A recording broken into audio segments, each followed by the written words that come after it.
he's just a rotten human that's a cheat. That shouldn't be allowed in the sport. And, you know, he might be 85, but I reckon I'll still slap him if I seen him walk past me. The exhibition bouts, right? Are they the modern day boxer, in your opinion? They're not legitimate fighters. They might be fighting legitimate fights like Jake Paul. They're embarrassing boxers. They're making 10 times what the fighters are making, but we can't begrudge them that. Junior Paulo from Parramatta. Oh yeah, well, He can fight. Yeah, Hey, he Junior can Paulo fight. For 4 rounds, bro. No. Big Well, boy. that's because that's what he trains for. But yeah, Exactly. Trust me, I like Junior Paulo a lot. What about Costa Tszyu? Oh, wow, amazing talent. Jeff built Danny Green based on mundane. Call him out, get a press conference, annoy him, niggle him, call him out. That fight only happened because of Jeff, and that's the honest truth. So I stuck up for my trainer, jumped out of the ring, and as I got to the bottom, I had a gun put straight to my head. Mike Tyson, you've really developed a really good relationship with him. He's seen me. Yeah. Jeff Fenech, you're my favourite fighter. And all this time, give me a cuddle and stuff, and yeah. Boys, thanks for jumping on the show. Really appreciate it. Skinny, bit different circumstances last time I caught up with you. That's for sure. In 2020, His name is not skinny anymore, it's fatty. Yeah. It's chubby, just chubby. Chubby. Well, Jeff and Nedal, thanks for coming on the show. And as per custom, our friends from SHOEGRAB want to gift you 2 pairs of sneakers. Nedal, that's yours. You can look at it later. And I know how much you love your sneakers, Jeff. So here you go, brother. Thank you very much. SHOEGRAB. SHOEGRAB. Here you go. There's another plug for you. How you been? What's going on? I've been called the FUCKWIT on the weekend by a really prominent boxing trainer. No, I'm just I'm just really enjoying life and training the boys, helping trying to get these some of these younger boys get to where myself and Skinny got to in our career, right to the top. So I've been working really hard with young Hass Hampton, and had a great victory on the weekend. Great victory, yeah. We spent the last few months working really hard and going down and sparring at Billy Hussein's gym down there with Hussey and the boys. So they helped us a lot. So I want to thank the Hussein brothers for helping us. But Hass is on the right road at the moment, so I'm really, really, really proud of him. I feel like that too. What about you, brother? I was watching Jeff and Ben on the entertainment, the press conference. I was more entertaining than the fighters, to be honest. But You no, might have set it up. Yeah. I think Ben Damon set it up, Wouldn't to be surprise honest. me. I think Ben was poking Poking the bear. Poking the bear, setting a fire on. No, just working. I run a gym in Preston's. I'm actually opposite Jeff. I'm not interested in fighters at all. So I just want blokes to come, train, get fit, and go home. That's pretty much it. Well, you definitely put me through my paces last time I was there. That's for sure. Obviously, on the weekend, obviously with Australian boxing going on, we had obviously your boy Hass with another convincing win. You obviously had Tszyu, and then you have the flip side of that coin, and you had Logan Paul, KSI. I know, I already got your reaction. That's great. But we'll go back to that. Let's talk about obviously the local product with Tszyu. He's all the rage at the moment. What's your view on him? Yeah, what more can he do? Every time he's challenged to the test, he passes it with following colours. And he's done things that he doesn't really have to do. He's taken challenges against guys who are, number one in the world, where he could have had an easy fight or not fight at all and just wait for these belts to come. But he's done it the hard way, and he's done it as good as anybody I've seen over the last decade or so. He's improving each fight, and I'm really honoured to be a part of the commentary team and watching him grow. As a fan, like every time I see him get more fights under his belt, I see him more focused, more composed. I feel like he's in the fight more. Do you see that about him as well? Well, the great thing that happened to him, Josh, was that when Charlo didn't fight him when he was supposed to, he had a very hard fight and he won. Then he had another hard fight and he won. And then he had another hard fight and he's won. So those 3 fights have maybe put the icing on the cake, and he's really now ready for Charlo. We're back 18 months ago. I didn't think that he was ready for Charlo. Now I really do think he's ready. Do you agree, Skin? 100%. Yeah, those 3 fights that he had, have put him in great stead to beat anybody in the world. They're talking about Crawford and Canelo. Look, I'm not going to go that far, but look, I wouldn't put nothing past the kid because he's getting better and better. But when he has his next fight, I think that he'll be victorious against Charlo. Well, speaking about his next fight, you reckon that'll happen? Charlo, Tszyu? Can we see it happening? I'm not sure. I mean, after the amount of money Charlo got for his last fight, this might be not even a quarter of it when he fights Tim. But look, some people fight for money, some people fight for belts and titles, and that's Tim. I mean, obviously Tim's getting paid, but nowhere near what those guys are getting paid. He just wants to beat the best, and then the money comes with it. Yeah, beautiful. And what about you, Skinny? I know I saw your reaction straight away when we talked about Logan Paul, KSI. I feel like it's, again, with all this, they're exhibition bouts, right? Are they the modern day boxer, in your opinion? Oh, they just put more bums on seats. There's more views. That's all it is. They sell double the viewing that anyone else sells, but I don't watch them. That's the honest truth. It's a circus show. Yeah, I don't watch them either, Yeah, but you've got to realise this, that for me, anybody can go out and make $1 the way they make it. Good luck to them, and they're making more than $1. They're embarrassing boxers. They're making 10 times what the fighters are making, but we can't begrudge them that. I mean, if they've got the skill and the name to do that, let them go and do it. But like I said, it's sad that you've got guys who are fighting The whole life. yeah, and they're getting $5,000 and $6,000 a fight, and they're working their backsides off. Yeah, these guys come in, but like I said, good luck to them. It's almost a custom for boxers now to be entertainers. Like, you have to build up a fight. We all see it. Sometimes they build up too much where it kind of gets staged, and I feel like these guys are perfect at it. I'm more traditional in that sense. Like, I like, guys that really prepare for a fight. They've been doing it their whole life. But these guys, I don't know, it rubs me off the wrong way. Like, it has to rub you guys off the wrong way. Well, Josh, when I fought, I mean, I never bad-mouthed any of my opponents. I didn't even stare at them. And I let my fist do the talking. I had 15,000 people at every one of my fights. So it was different back then. But now, if you don't have that whole mix and you don't have that energy and that trash talk, I don't know, people don't recognise you anymore. So it's changed. The whole boxing game has changed. I mean, you hear these people. You'll be at a press conference and the promoter will tell you to trash talk or to sell the fight. I mean, usually if two good fighters fight, that sells the fight. What about you, Skinny? Like, it obviously takes, again, back to the preparation of a fighter, it takes months and hard work, years of hard work. These guys just stepping into the ring for the first time and not really having put in that effort, like, does that rub you off the wrong way? No, it doesn't rub me off. Like I said, it's entertainment. You gotta look at it that way. They're not legitimate fighters. They might be fighting legitimate fights like Jake Paul, but at least Jake Paul puts decent fighters on the undercard and pays them well. Apparently pays them 3 times more than any other promoter pays them.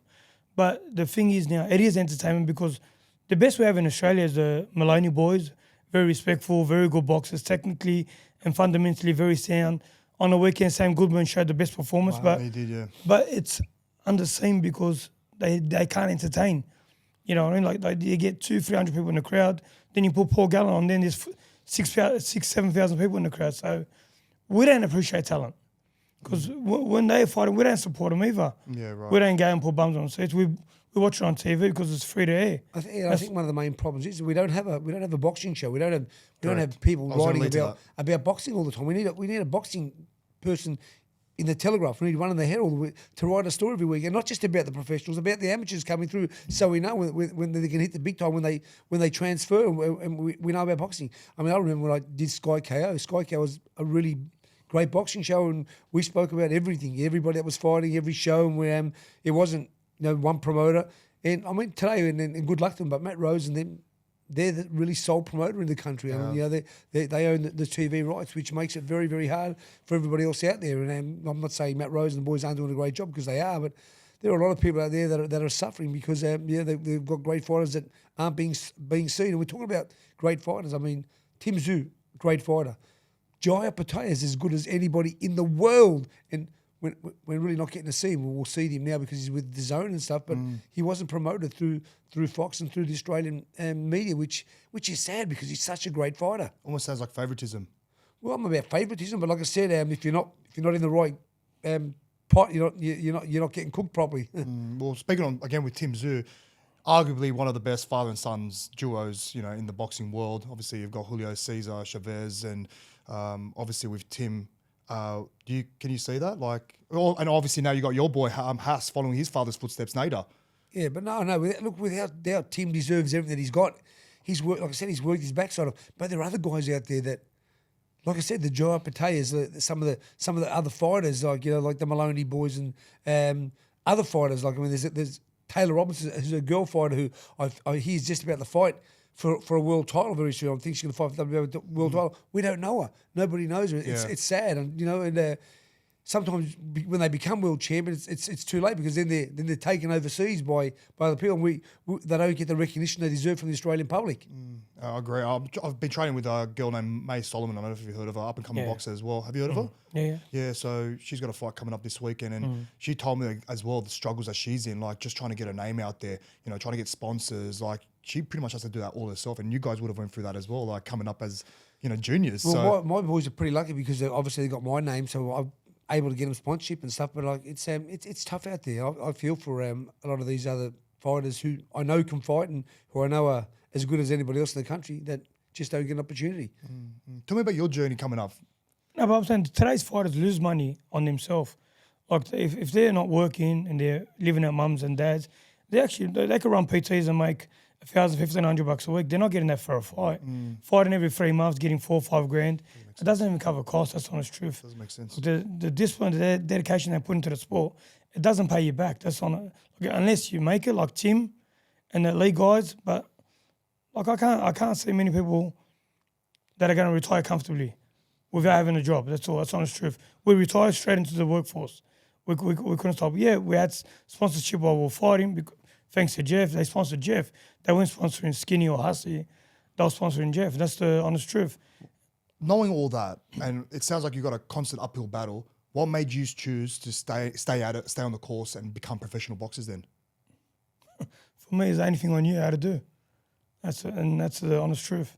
Yeah, for me, I was pretty blessed, mate. Things happened to me really, really quickly. My 7th fight, I was world champion, so I was making money. I'll never forget, Josh. I got my first $20,000, and I said to my friend at the time, I said, "If I get another $20,000, I'm done. I'll retire."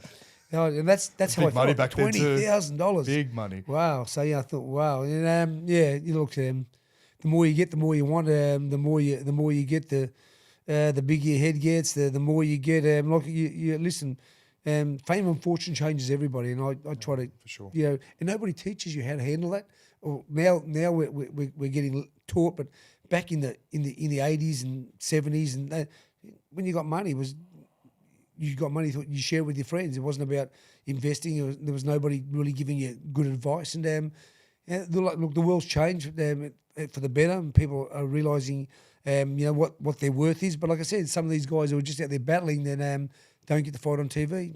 It's a real battle. Yeah, rugby league's the same thing. You know, like you got guys coming through, especially in my case, where you go from under 20s and then you go boom straight into first grade, and like obviously the discrepancy with the pay, obviously massive pay salary. Minimum wage now is 150 grand for NRL players, but players aren't getting taught how to fund their money, like, you know, pocket, save. No one's getting held their hand to go, listen, this is what you need to do, and it's hard as well with players. You guys can share that as well. Like you can't really trust that many people because when you start making money, you're like, is he actually caring about me? Yeah, or 100%. You know what I mean? So no, 100%. They're like, you know, they're one for you, two for me. There's a lot of people out there that are involved in sport primarily to make money. Me, I want, you know, I don't care about I've made my money, but I want my boys to make money, and I think I proved it with young Brocky Jarvis. So that my first priority was, of course, I want him to win fights, but I want him to own a property. He owns his own property, which I'm proud to say. And I'm trying to do the same with Hass at the moment. I'm trying to make sure that he, through his sponsorship, and he saves money and puts a deposit on the property, you know, as soon as he can. And awesome. That's part of my responsibility. I think I was blessed to have been able to do that when I fought, because I obviously earned a lot more money. But I want these boys to think of that first, you know, just to making sure they've got something. So if they do have to finish a sport early, then they wish that they have, you know, they've kept what they earned, you know. I'll come back. You really had good people behind you, but like Johnny Lewis would have been a father figure towards you. For sure. Peter Matreski was like a brother. Like you had good father figures. You had good people that really, really cared for you. Yeah, I mean, they were there, they supported you, and they probably wanted to eat for free when you were paying for it. But like I'm sure they were there through the hard times and the good times. No, Johnny Lewis. Without Johnny, I definitely wouldn't be here. I'm not going to mention the other person you name because I totally disagree with that. But you know, and I think he's proven that beyond doubt. Listen, I grew up with somebody. He was side by side beside me every day. I brought him his car, posed on his house, took him to every place I went to around the world, and he proved that he's just hanging off you. Yeah, no, without any shadow of doubt that I helped him. Yeah, I mean, I'll never regret what I done because while we were together. But you learn as you get older, and when you in some traps and things happen, then you really learn who your friends are. When you 100%. at the lowest part of your life, and you need help, that's when you know who your friends are, and when they do. And listen, I think that you won't find a person out there that I haven't helped when they've asked me for help. You know me, Skin. I help everybody. Whenever I can, I help everybody. But like I said, for me, life's a lesson. Would I change anything? Of course, you change a million things, but guess what? You can't. So you got to move on. You got to learn from your lessons and just get better, bigger, and stronger. And I'm at this point in my life, Josh, I'm most the happiest I've ever been. I've got friends who are in the business world. I don't have those friends that I used to have to go out and pay for things every day. I've got friends that we're all equal. I mean, I spend a lot of time with Mark Burros and a guy named Joe Molinari and Anthony Luizos, just guys who are great people. Some of the guys, Paul Marabito, he's got AWI Steel. These guys that I mixed with today, I only wish that I knew them when I was younger. But like I said, if I knew them when I was younger, who knows who I'd be today? Life's a lesson. I've learned lots of things, and I'm a better person for it. Look, the greatest thing that ever happened to me was I just got my 4th world title, Josh, right? And the thing was, last year, right? Yeah, but that's 31 years later. If I would have got it 31 years ago, I wouldn't be here today. I wouldn't be married. I wouldn't be the person I am today. Not a chance in the world, because I already know where my head was at that time. So the greatest thing that happened to me was I lost, and the greatest thing that happened to me was I got given a belt 31 years later, because I learned to appreciate it more, because I didn't appreciate it back then. I was already a 3-time world champion, first person to do it undefeated, had a big head, and that was the last thing that I needed at that time. Although obviously I could have earned lots more money and stuff like that, but I still wouldn't be here today talking to you. I know the Jeff Fenech today is the one that learned from the draw and learned from losing. That's why I'm here, and that's the person I am today, because of those experiences. Definitely wouldn't be here. Well, thanks for touching on and giving us a bit of a taste about that fight with Azumah Nelson. But first, I want to talk to you, Skinny, first. Obviously, one of the biggest fights in your career was against Manny Pacquiao, and after that fight, everyone knows what happened with Manny. Obviously, another controversial fight. There's a lot of people out there that say boxing is probably one of the most rigged sports, and that was, I think, a perfect case study. And I want to show you something. If you can just watch that for me, and just want to get your gaze on that. Trying to make me angry again. So for everyone listening in on the show, Skinny, obviously looking at the fight with Manny Pacquiao, and when you knocked him down, big moment for you in that fight. So just watching that, what emotions going through you at the moment? Anger, hatred, bitterness towards certain people, maybe one of them, not the fighter, but their official should be neutral and is there to support both parties, not one. I don't know, man. I resent the bloke. And he might be 85, but I reckon I'll still slap him if I seen him walk past me. That's the honest truth. You wouldn't have to. I'd do it for you. And if you could just quickly swipe to the next clip. And now watching that clip of the referee coming out with that admission during that fight, how does that make you feel? Yeah, that was even worse. It's terrible. I mean, that when I listen to him say that, Josh, it's I couldn't believe it. Listen, I couldn't believe it. And what got me, sorry for cutting you off, Jeff, it was just the way he said it and came across like he had no care in the world of how that made you feel and where that took you in life. You know what I mean? That was a life-changing moment in my eyes. Josh, I want to say something. And a lot of people are saying, "Oh, he was just saying it because he's old." No, he was saying exactly what happened that day. He told the story exactly how I've always said it. He interpreted it. He's just a rotten human that's a cheat. That shouldn't be allowed in the sport. He's in the Hall of Fame. That shouldn't be allowed to ever be associated with the name. His name should be wiped out of the sport of boxing because he's a cheat that is... it's one of the biggest injustices in my life. And I know we're mates. I'm not trying to, take it off my friendship cap here. But just looking at that, that made my blood boil. And for you personally, what did that do to you as a boxer? I lost faith in the sport. That's honest truth. I don't know what it took out of me, but I was bitter towards the sport. Mate, all we want is a fair shake. I don't want to win a fight based on someone cheating on my behalf. I don't begrudge Manny. Manny did nothing wrong. No, but you know what else, Josh? But you know what else? Being in the Philippines, you've got to be there to experience how they treat you. They drive you the longest way to the stadium. They have people playing music at the front of your doors. They'll keep you up all night. They put Skinny in a room that was the size of a bed with an air conditioner right on him. So you either die of heat or you put the air conditioner on and you die of having a cold, which Skinny was sick all week, you know. So, I mean, it's obviously the sport's changing at the moment, but that was the sport, and it's there are still people like that.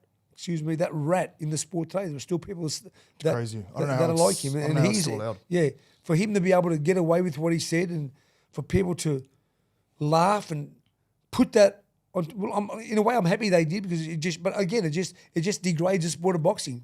To be honest, I hate the sport after I hear. I hate it more after I listen to that grub talk like that. It was terrible. I mean, this is a kid who trains every day to wanted to be the best in the world. And like I said, I'm not saying that fight would have made a lot of difference, but of course it would have. I mean, it's just, like I said, no, we can't say what the script was going to be after it, but all I know is what the script at that time was that Nedal Hussein knocked out Manny Pacquiao with a jab. And I mean, then we go on to look at life and history later.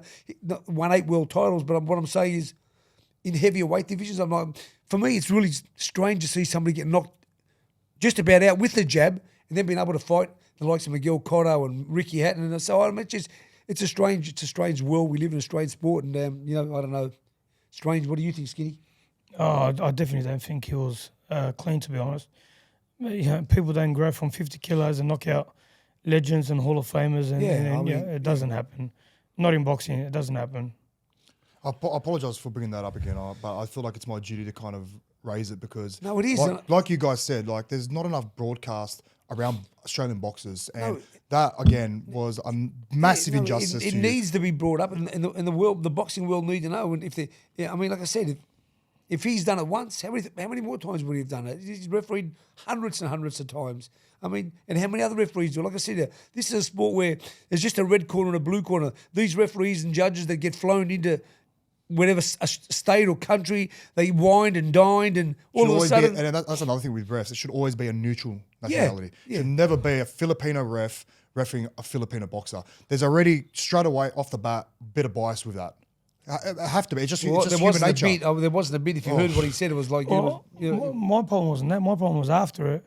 He actually came out and said it, and no one did nothing. He hasn't been held. He's still in the Hall of Fame. He's a Hall of Fame ref, correct? Yeah, but he's still in the Hall of Fame. They haven't taken him out. But the thing is, like he said, he hasn't been made accountable for what he said, because what that done to the sport of boxing that day was most probably the lowest kick they could ever get. I mean, and we're just lucky that a lot more people haven't heard it. Some of the bigger people in America, the biggest, the TV stations and the people who promote fights in America. I mean, that's terrible. I mean, that's the lowest of low blows. You obviously dropped him round 4, was it? Round four, and he was down now, but you can just see it in his face. You can see his body language. No, but we see robberies in the sport. We see it all the time. We always say, I hope this guy gets a fair shake. Whether a bloke's fighting in Australia against one of our local guys, we just say, we hope he gets a fair shake. We know there's dodgy decisions. We've seen them all the time. But for this guy to come out and actually blatantly come out and say, no one's done that before. To brag about the way he done it. The nerve. Listen, it was like he's meant to. Mate, listen, he should go to jail for that. I agree. I mean, what's the difference? I mean, he's created a crime. He's done something terrible to the sport, to a human being. I mean, that's the same as if you hit a referee or you do something to the referee. If we done that to him, if we pushed the referee, what he done to Nedal was a million times worse. And then late in that fight, round 10, you copped a pretty nasty gash. Is that correct? Yeah, we had a big cut. Could you have gone on? Yeah, man. Yeah. I've had worse in sparring. Yeah. But and the other thing was that people don't realise is I couldn't attend the cut because they're throwing bottles at us. They were throwing bottles at us. Who's they? The crowd. If you notice, we're trying to hold the towel so Skinny doesn't get hit with bottles. You're kidding me. Yeah, they're throwing bottles at us, Yeah. Like there wasn't a fair shake. Even when we got there, the hotel room, how they did things. Trust me, yeah. There was no justice in how they treated people. And then secondly, we don't care. We just want a fair shake in the ring. We don't care what you're doing outside. That's all. I believed in this kid's ability. And on the day he, again, turned the clock back and have a normal referee or have it, and Pacquiao's counted out. And then after, the worst thing was after it, when Nedal has tried to put the icing on the cake because you had the long count. We get stopped and we get a point taken off us. You know, for Manny holding us, we got a point taken off us. So it was just... for a It was, foul. It would have been extremely frustrating and it would have been hard for you to stay focused within that fight. But credit to you, you stuck at it for another 10 rounds and could have been even more and you probably would have won the fight. But No, I'm not saying I would have won the fight or I was winning the fight, but that fight was done in the fourth round. yeah, we won the doesn't fight. get that's it. past four. That's Yeah, it. yeah. He That's it. might have got up and won 6 out of the 4 rounds. I mean, 4 out of the 6 rounds that were continuous, but at the end of the day, The fight was supposed to be over in round 4. yeah, It's and counted out. he actually ruined my rhythm, that referee. I became dirty. Yeah, got Oh, cranky. and I because Yeah, he went from boxing to being a cranky fighter. And I mean, it's easy to say we made a mistake, but that made me cranky. You know, I was going crazy in the corner. Yeah. You know, Do you, but in all honesty, if he disqualified me, he probably would have. If he 100%. didn't have any ill effect that he did something wrong, I reckon he would have disqualified me because I fouled him constantly. I hit him on the brakes. I pushed him. I did a lot of bad things to him. was that out of Unethical frustration or was things. that a game plan? No, out of frustration. I got no frustration, beef with Manny. Yeah. Like, we don't have beef with fighters. We just, the circumstances change the character in you. So I was just bitter because of him. Fatigue, you know, obviously frustration. Obviously comes I was to just play. constantly frustrated. We don't get tired, but I was just frustrated. I think I already know the answer to this, but naturally, like, do you think to yourself, like, what if? No. I believe in our religion, whatever's meant to hit you is going to hit you, and whatever's not going to hit you is going to miss you. We're destined, like our wealth and what happens in life. If I go, I cross the road and the car misses me by an inch, it was meant to miss me by an inch, you know what I mean? If I get shot and it doesn't kill me because the bullet was 1 centimeter away, I just believe in the... It's meant to be. It's meant to be, that's all. Well, back to you, Jeff, now. So I want to show you a clip now because you had a kind of similar, you had a fight as well where you were robbed as well, like you touched on before with Azumah Nelson. So if you can grab that iPad for me in a sec. There you go, my friend. And Jeff, obviously the aftermath of your fight against Azumah Nelson and the decision with that, how does that make you feel? Opening up some more wounds? again, it doesn't open up wounds for me. I mean, it was at the time. I'm like skin. It was terrible. And I could tell you were definitely animated about it. yeah. Well, listen. When two people have a fight, you know who wins. You know, I mean, although in this day and age, after every fight, somebody gets their head beat in, they both put their hands up. I don't know why they both put their hands up because there's one winner, and But like in this fight, like I said, I won 9 rounds out of 12 easily. He knows who won. Yeah, you What I can mean, see it in his face. Julio Cesar Chavez was there. When they awarded me the ability, so I was there. You won nearly every round. Roberto Joanne, they were all there. But I'm saying, I mean, again, when I look back at my life and where I am today, it was meant to be. This helped shape me, and although I lost fights after that, I was never the same. Who knows? Who knows? I'm happy that I'm here today. Well, you touched on it before. 31 years later, they obviously reconvened, looked at the fight, and awarded you as the winner. How did that make you feel? Look, I'm Essentially, happy you'll be a 4-time world champion. Well, I'm happy that there was a justice. An injustice was fixed. I'm very, very happy with that. But like I said, it doesn't do my. Like I said, my world title belts really mean nothing to me.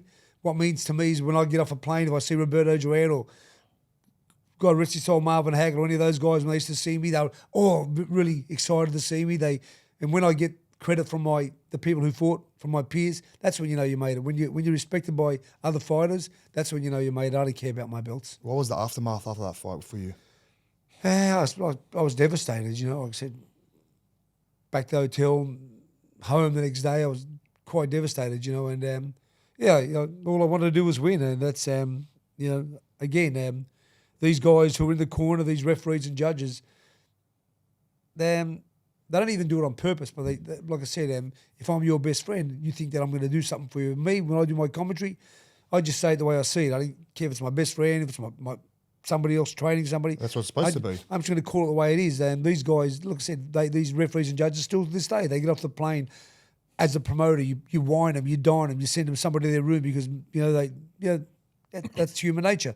And then all of a sudden, when there's a close fight or when there's a fight, even if it's not even a close round, then That's a Jeff Fenech round. He's the guy who brought me here. He's the guy who's going to bring me. He's going to send me home. I'm not going to upset him.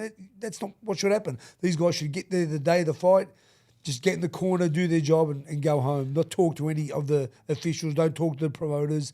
But it's never going to change. I feel like there's a lot of human error involved, especially when it comes to judging fights. Do you see that? Oh, definitely so. I mean, like I said, and not just human error. Like I said, in this day and age, you're talking about all this crap in the media and all this social media stuff. I mean, these guys put their hands up whether they win or lose. I mean, you know, if I bash your head in, it's like I'm playing a football game.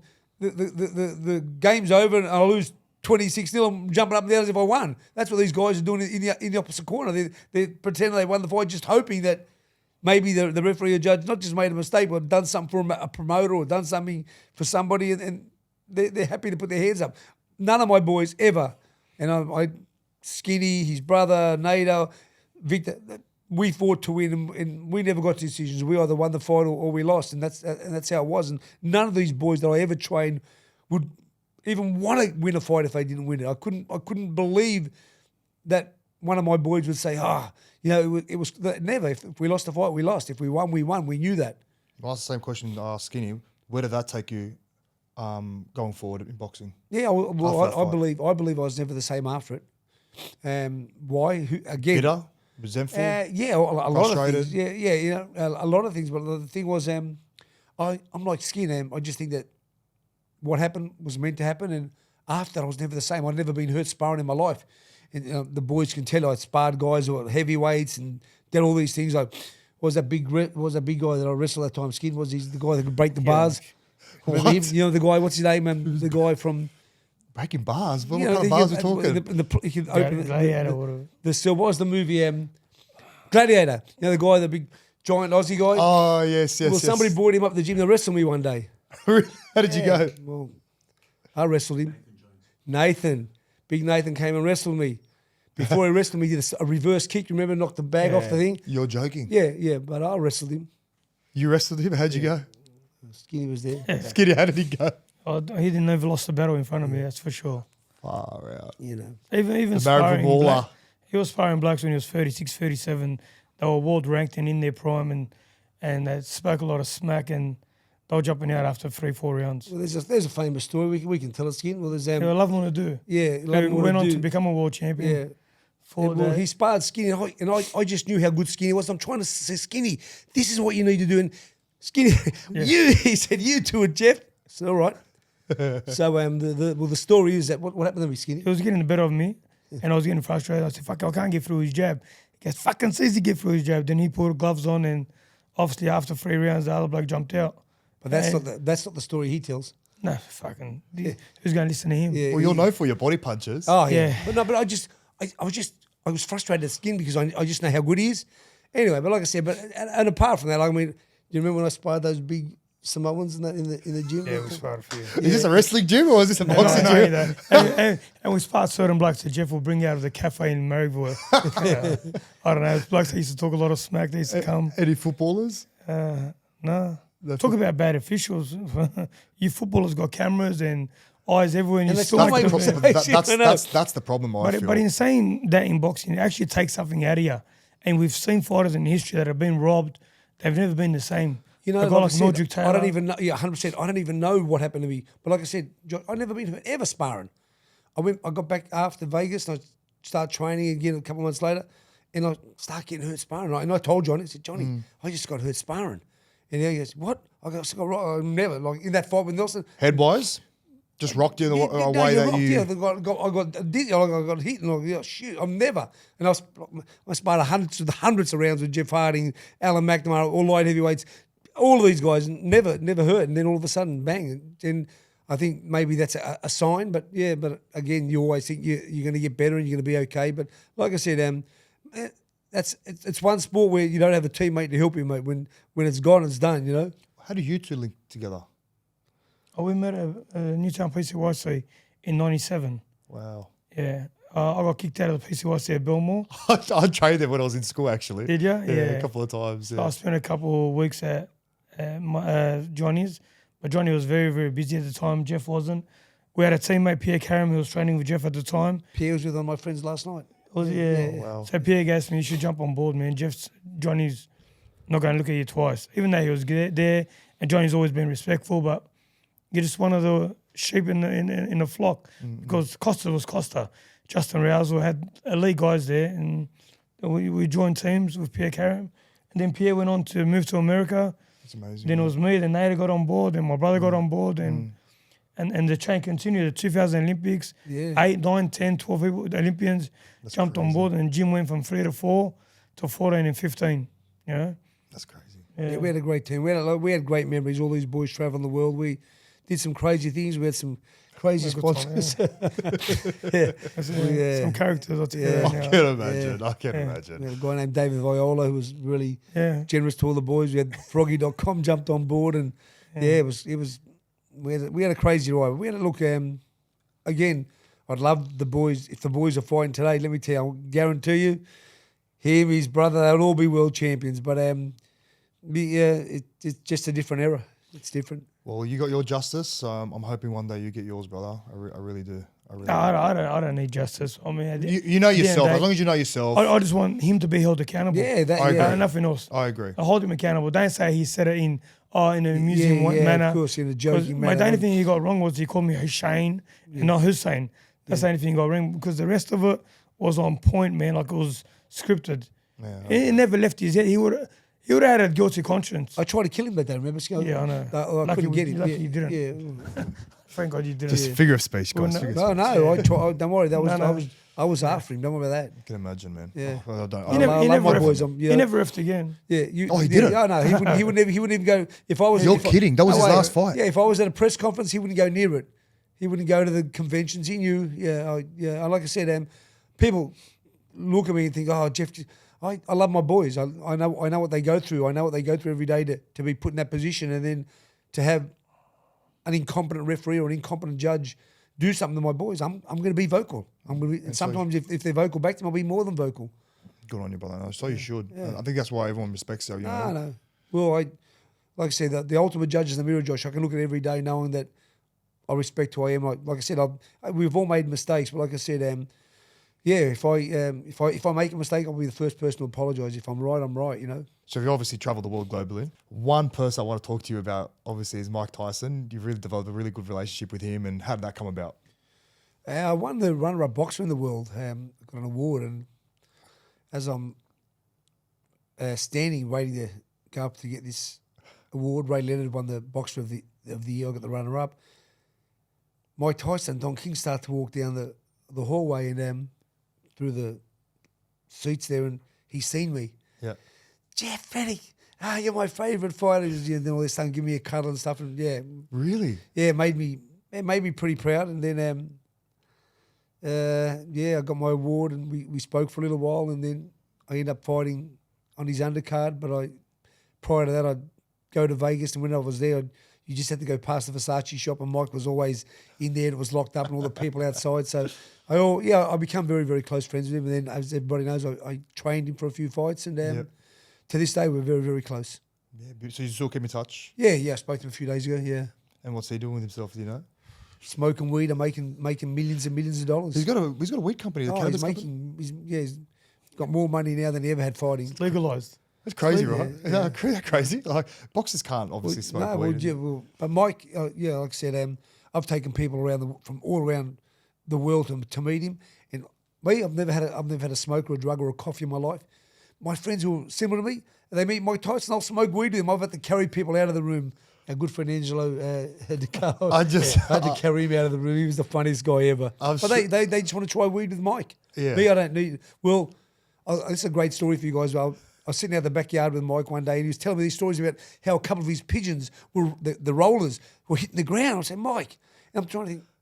I had pigeons all my life as well, and they roll, but they never hit the ground. But then I was thinking, in the garage where we sit and smoke and weed, these pigeons are before he lets them out. They would have been stoned, brother. They were just hitting the ground stoned. 1,000,000%. His pigeons were hitting the ground. They were stoned because in the garage, he just smoked weed all day. That is amazing. Were these pigeons racing pigeons or were they pets? Just pet pigeons, tumblers and rollers. So he loved them. And Mike still loves his pigeons. Did you have pigeons as well? I had pigeons all my life when I was growing up. Oh, really? Yeah. And what did you like? Were they as pets or? Yeah, just pet. Yeah. I love them. You feed them. They come to you. They come back home. They fly. You watch them. They go back into their cage You tonight. should buy a cat, Jeff. Can you imagine? No cats for me, Hates brother. cats, bro. He Does hates- he? What do you? No cats. What do you? Well, they used to kill my birds. Oh, that's where it came from. That makes total sense. Well, I don't know how he got away with that, to be honest. Like, But I've had a few other amazing experiences. Like I trained Kerry Pacquiao for a couple of years, and I Yeah, traveled the wow. world with Kerry, That's which right, was amazing. amazing. And then doing the rounds with him in his own plane was most probably one of the greatest experiences of my life, and just seeing what an amazing human he was and what a great man he was. Yeah, wow. And still this day, I'm very, very, very close friends with James. So pretty rapt to have great friends like them. I'm sure you're very grateful. Bit of a breaker now. Bit of true or false, you know, a bit more lighthearted. Obviously, I opened up a few wounds before. So let's just let me ask you a few questions that I got here. Okay, Jeff, true or false? Let me just read this. Let me get the paper. Actually, it's probably easier. You have to answer honestly, all right? So I'm going to put you on the spot. No problem. Winning Ring Magazine Fight of the Decade is probably one of the greatest accomplishments amongst Australian boxers, if not the best accomplishment. True or false? True. True, and why true? For me to win the box of the decade was WBC box of the decade,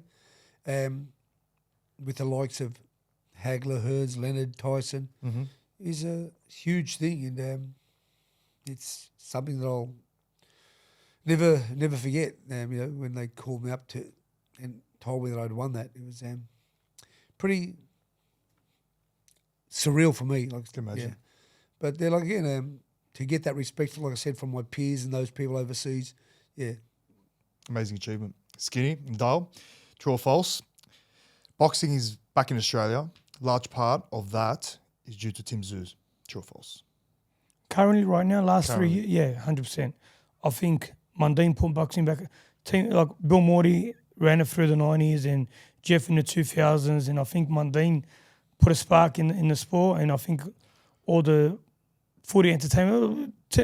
Mundine's a legitimate fighter. You have to. Unlike the rest of them. There's a lot of people that don't like him, but you have to say he No. did put boxing on the map for Australia. But it's true. Mundine did it, Without led the doubt. way. Danny Green had a good run, Yes, he did. and these kind of people along the way. But yeah, Tszyu is a new wave, and I think the Maloney boys are right behind him. I think so too. Yeah, I think so too. And back to you, Jeff. You have one of the best man caves known to man, apparently. True or false? I love it.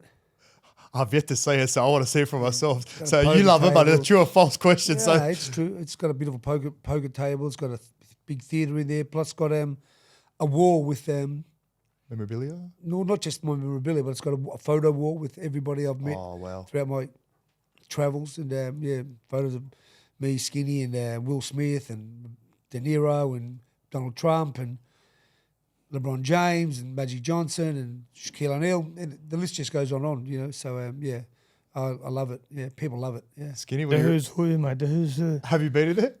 nah, not the new build. No, I haven't. Been to his house, but not the man cave. Hopefully we get an invite after this. We don't play poker. I can't. I don't gamble. It costs money to go down there. I'll come play. Skinny, true or false? You have the best body punch in boxing. I've been retired 17 years. I don't think I had the best, but I think Lester Ellis and them kind of guys, Shannon Taylor, Lester Ellis, and today's age, Brock Jarvis and Liam Wilson, Yep. who pretty much are following suit with getting body shot finishes. And how did you develop that body punch? Honestly, I couldn't even tell you. Well, I had my amateur coach from when I was 9 until I was 18 was a Samoan guy. Oh, wow. Who was pretty much a brawler, technical or body, head. And I think it just formed from there. Well, you can say like, Constantly hitting the body. what's Yeah. the feeling like getting hit in the body? Like obviously it's never happened to me, so I can't Well, really relate. jump up and we'll show you. You know what? Maybe I'll pass.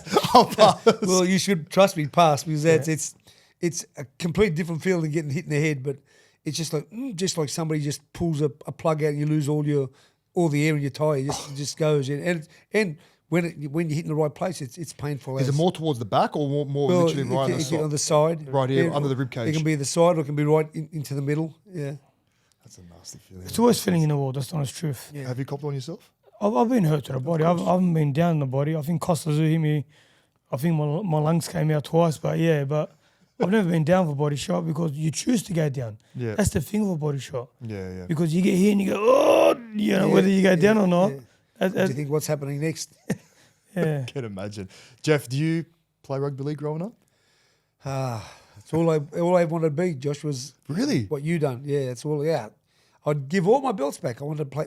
Listen, I played Matthew Shield. I played SG ball when I was 15. SG ball when I was 16. Jersey flag when I was 17. Jersey flag when I was 18.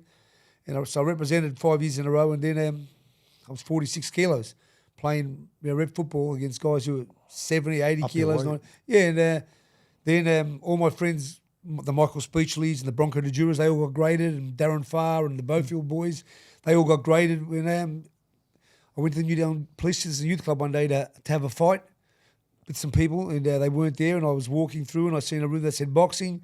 I walked in and watched another kid who played football with me named Mark Cribb, who was the Australian champion. I sat down to watch him, and I heard this man say, it'd be great if somebody could spar him. I said, I'll spar him, He said, I'll come back tomorrow. So I went back the next day and got my head beat in, got winded about 3 or 4 times. And at the end of it, Johnny Lewis said to me, oh, mate, have you ever boxed before? Because that was really good. And I think, you should come back. And I thought to myself, my friends are there. So I said, yeah, I'm going to come back. But in my head, I said, I'm not going back. I'm not getting beat up like I just got beat up. But I don't know. Punching bag. I went back there the next day, and the rest is history. I'm here today. That's like unbelievable. I won the Australian title. Like I said, so just think of that. I was just under 18. When I was 19, I went to the Olympics. I was chosen Olympic team captain at 19. And Skinny and his brother recently put up a video of me in one of my amateur fights, thinking, how in hell would this guy make the Olympics? Yeah, and but I agree with him. A kid from Marrickville, huh? Well, it's not just the kid He's from raw, Marrickville. I had no skill at all. I'm not skilled. Like I was fitting at it, but I mean, I'd never boxed in my life. So he's this guy learning every fight, and every day I went to the gym. So like I said, if you think of it, so I started just 17 and a half, nearly 18. I was at the Olympics when I was 19. I was world champion when I was 20. I was three-time world champion when I was 23. I don't think it'll never ever be done in the history of the sport.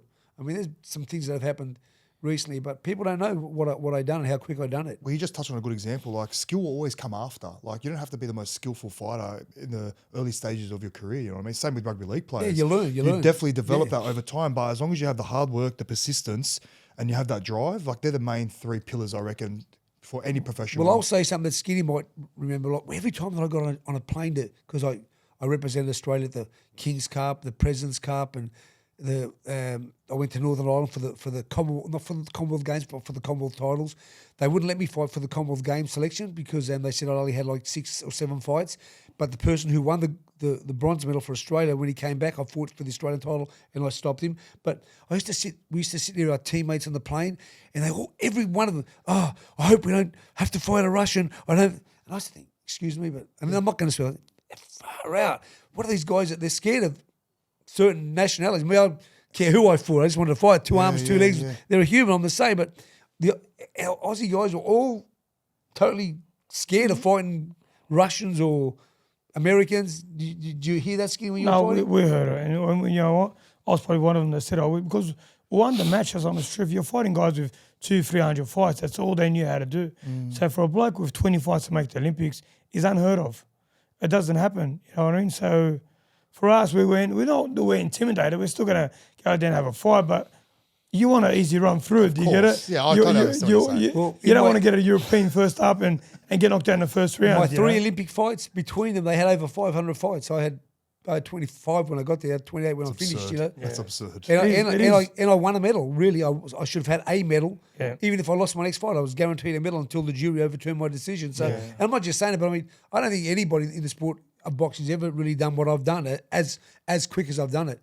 You know, like Lomachenko won whatever, he was beaten. I was undefeated, and he had 400 amateur fights. And when I was 3-time world champion, undefeated. When I won my 4th world title, was in my 6th year as a boxer when I beat Nelson.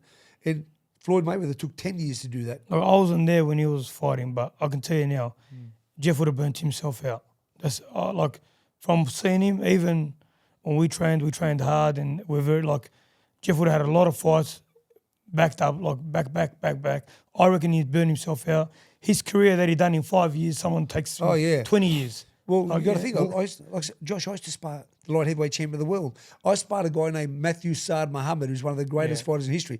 Cruiserweight. After he sparred me, guess what he said? True to God, rest his soul, would have been. He said, Jeff, that's the hardest spar I've ever had. He said, I thought I was this little feather. He didn't want to spar me.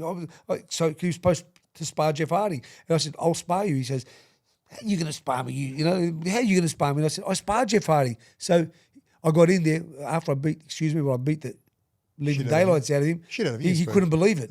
He couldn't believe that this featherweight just done what he had done, But we don't do it now. Trainers won't do it. Like, if you told Jeff he's got a 63 kilo kid, put him in there with 80 kilo kid, that's the best in the world. Yeah. Like, he wouldn't even let Haas Hamden spar a Nikita Tszyu for argument's sake when there's 2 divisions between them. You just protect your fighter from getting hurt. Today, with what we know, with concussions and brain damages and what have happened to people, I tried my best to look after the health and wealth of my fighter first, It's the same with rugby league. Yeah, of course. You want to reduce as much contact as possible, particularly in this, pre-season, off-season, and training and that kind of stuff. I don't let my boys spar as much as I used to spar, although I had bad hands. But there are a lot of different. We do things differently today. You touched on a preparation with fights, and you thought Jeff burned himself out. What's the average in your prep time leading up to a fight? No, we never got out of the gym. Like, we weren't always. Didn't you feel that? Let me tell you something about the boys mental today. fatigue, physical fatigue, none of that. Let me give you an example. Alex Volkanovski, because he hopefully was still in the gym. It was not a money thing, and I really believe I love Alex. He was ready in 12 days. Jeff Harding got the opportunity to fight for the light heavyweight champion of the world on 10 days' notice because we were in the gym every day training. He was able to do it, and he wins the world title. I mean, these guys today have a month off, and they put on 15 kilos, 10 kilos. It's so changed. It's almost like the preparation leading up to the actual fight is more important than the fight itself. No, but I'm saying, like, Tim Tszyu might be 20 kilos above weight. Tim Tszyu will probably only start dieting when he gets a fight date announced. So he needs 2 months to make instead of being in the gym constantly, floating around weight, because Tim can get a call, Charles' opponent pulls out and says, you know what, do you want to fight in 14 days? Oh, I can't fight, I'm 13 kilos too heavy. You can't make the weight. Yeah, you can't make the weight. You're going to kill yourself. Our boys are always ready. My boys train harder than anybody. Like I said, we weren't there for hours, but what we done in our time was, Johnny Lewis in his book said what Jeff Fenech done in an hour, Costa Tszyu couldn't do in 3 hours. That's in his book. That's amazing. No, like I said, I'm a strong believer in quality, not quantity. Just getting there and working hard.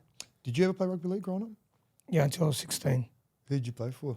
I played just park infield feds in that. Infield feds? Yeah. Nice. Hazem was there. He was in Cons too. Oh, that's right. He was in Cons Hazem was he your age? No, he wasn't your age, was he? Well, he was 1 year older. But we were in the same team because from 14 to 16, there was no 15s back then, whatever it was. Pretty sure they folded the infield feds, if I'm correct. I never had the opportunity to play against them. I was the same. Warren Ryan was the school teacher at our school at Belmore Boys. Oh, really? Steve Morris was the school teacher at my boys. Oh, you're kidding. They couldn't make enough money, so they all had part-time jobs.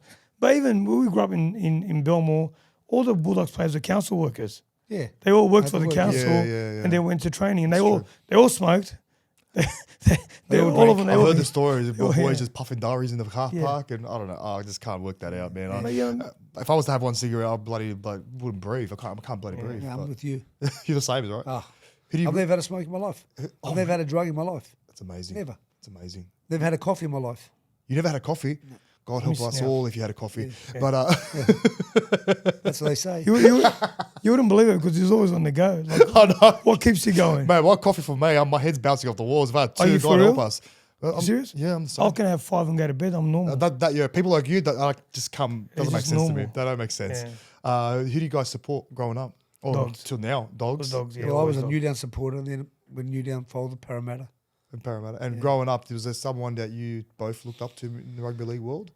Shit, I loved all the Newtown players, but I loved when Tommy went there, because Tommy Rodonicus managed me a little bit at the start of my boxing career. There's a bit of a Rodonicus about you. I don't know about that, but bit of a brawler. Great stories. Great stories. Tommy was a legend. But yeah, I'll never forget when Warren Ryan sent him to train with Johnny.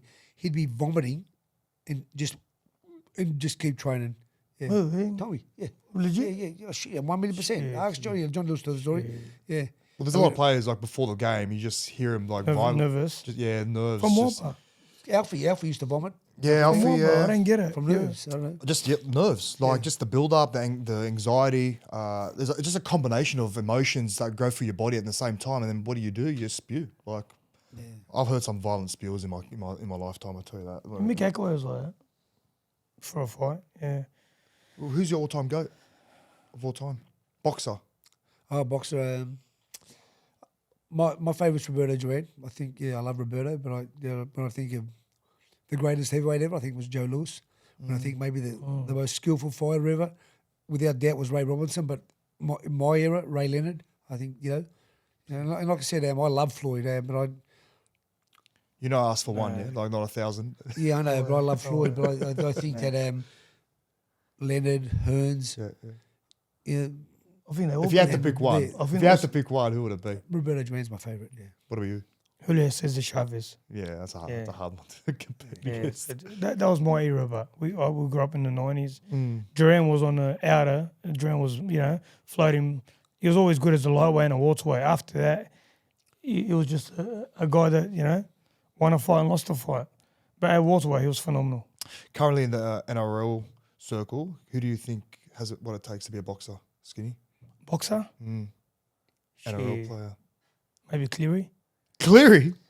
He's got the jaw for it. But It's not Reece Forge, I'll tell you that now. well, you see Tevita Pacquiao now stepping in the ring. He hung up the boots just like that. So Yeah, let's see how long that lasts for. we'll see. What about you, Jeff? Anyone you can think of?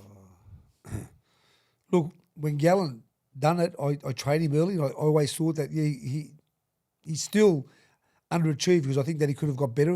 I thought, but Gallen was a hard trainer. I trained him for a little while, but now I don't know. No, I really couldn't. Well, you've got guys like you got Junior Paulo from Parramatta. Oh yeah, well, He can fight. Yeah, Hey, he Junior can Paulo fight. For 4 hours, but. No. 4 hours. Big boy. That's Big- because that's what he trains for. But yeah, Exactly. Trust me, I like Junior Paulo a lot. I think, and if he had been trained, I don't mean proper, but if he was a little bit better prepared, because Justin Fisher was my great friend, but I think that he could have beat Gallen.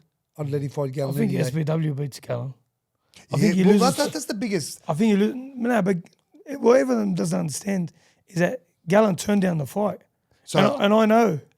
So Gallen turned down the fight, but Because what happened was Fing's manager, Gallen's manager, had gone to SPW's manager that had spoken, and then there was money exchange. So when he went back to Gallen goes, no, I'm not taking that money. So the manager never got back to Sonny Bill's manager. So then when I spoke to Sonny Bill's manager, and I said to him, mate, they want to make the fight up, and he goes, tell them to F off. We gave him an offer, they never got back to us. So when I called the other guy's manager, he said to me, mate, we didn't get back to him because Gallen didn't want a bar of it. So then they offered Gallen $3 million. Wow.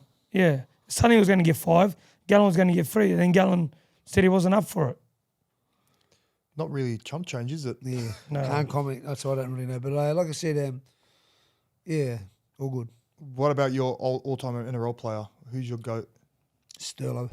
Were you a Parramatta supporter growing Yes, up? I got Newtown, to but say you- two. Sterlo? Yeah, Sterlo and Pricey, Ray Price and Sterlo. Yeah. My favourites. Yeah, that's hard. What about you? Hey, Barber, Terry Lamb. Oh, Terry Lamb's a beast, Yeah, bro. Brett Kenny, was, and yeah. Brett Kenny was better than all of them. Yeah, that Parramatta team growing up. Oh, not for me, but just the 80s, like unbelievable. Like Michael Imagine Porter. that we know you see the Mortimer, Penrith yeah. Panthers Like, 3 in a Roger row. Farah. Growth, you would have been against Eric Growth. Grove, yeah. Eric Grove, yeah, wow. he would have been hard to tackle. That's Yeah. for sure. Boys, I'm just going to drop some Australian boxers. Victor Chinian, what's your thoughts on him? Tough as, great puncher, and somebody who thought he was invincible. And And sometimes I think that was his downfall. He was just a little bit overconfident. Nobody could hurt him. Nobody could beat him. I mean, it's great to have that mindset, but there's a time where it comes where you've got to be ready. And I believe when you're overconfident, if you're not nervous, you're not ready. And he was never nervous. So he was just blessed that he was a monster puncher. Skinny, Anthony Mundine. I love Mundine. Honestly, I love Mundine, but he's not a 3-time world champion. Just like Danny Green's not a 3-time world champion. We got to call facts. Mundine's a 1-time world champion. The IBA we don't classify as a world title, so I'm not going to elaborate. Danny Green, it was a great fighter as well, but Anthony Mundine, Danny Green fight was probably like one of the biggest fights in Wonder Australia. who made that fight happen. Yeah, I know. Who made that happen? Skinny. There you go. Yeah, no. Let's talk about that. Well, Danny Green joined the team in 2000, and Jeff got Danny Green. He gave Mundine was leaps and bounds ahead of him in media, not in so much in skill wise, but in media wise and more followers and more interest on. But Jeff built Danny Green based on Mundine. Call him out, get a press conference, annoy him, niggle him, call him out, and that fight only happened because of Jeff, and that's the honest truth. But Jeff wasn't a part of it. Things happened in a gym, circumstances change. There's rats and squirrels and people always, talking into people's ears. It's better over here, and That's it boxing. happens, mate. Yeah. That's boxing. That is boxing. Comes a bit of a circus sometimes by the sounds of it. All good. What about Tszyu? Oh, wow. Amazing talent. Amazing. See, like I talent. never had the opportunity to really watch him properly. Amazing like, talent. Yeah. When I watched him fight at the World He Cup. doesn't live here right now, does he? He's No, he's in in Russia. I watched him fight the World Cup as an amateur. I thought, wow. Really took notice of him, huh? Like someone like you just. Well, that's couldn't- when we signed him. I took him for a drive in my car after it. We took him around Coogee, showed him my house, and then he ended up staying. So was he just straight off the boat from Russia? Like just had barely spoken English, or Yeah, he didn't speak much English at all. Yeah. And you saw straight away something in him that.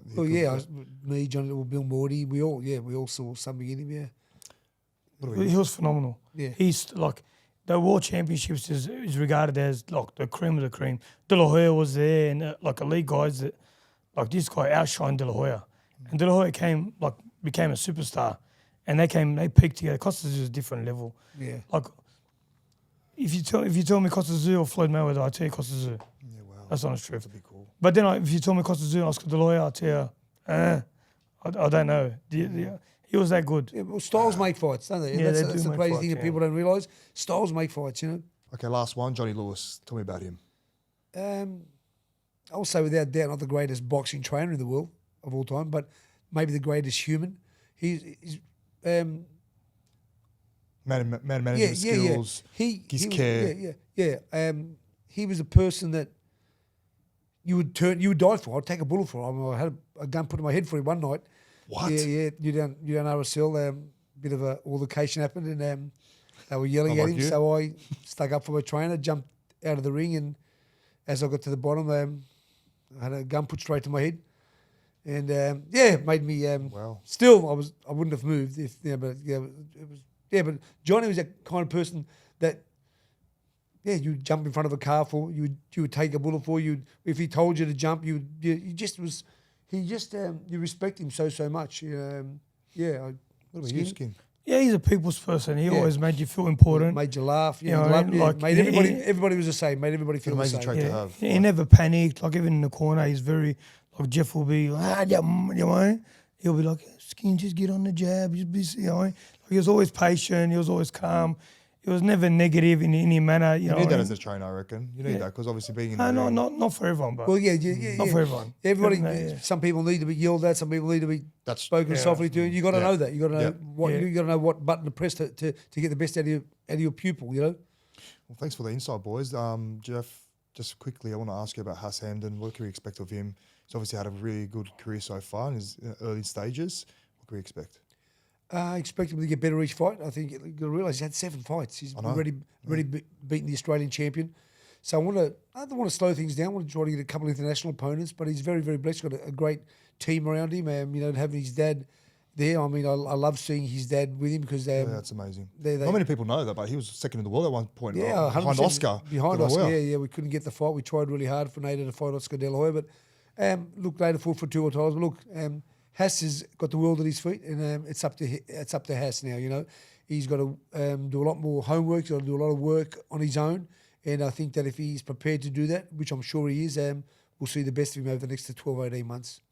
I hope so, brother. All right, boys. As per custom, our previous guest wrote you guys a question, and I'd love for you guys to open that up.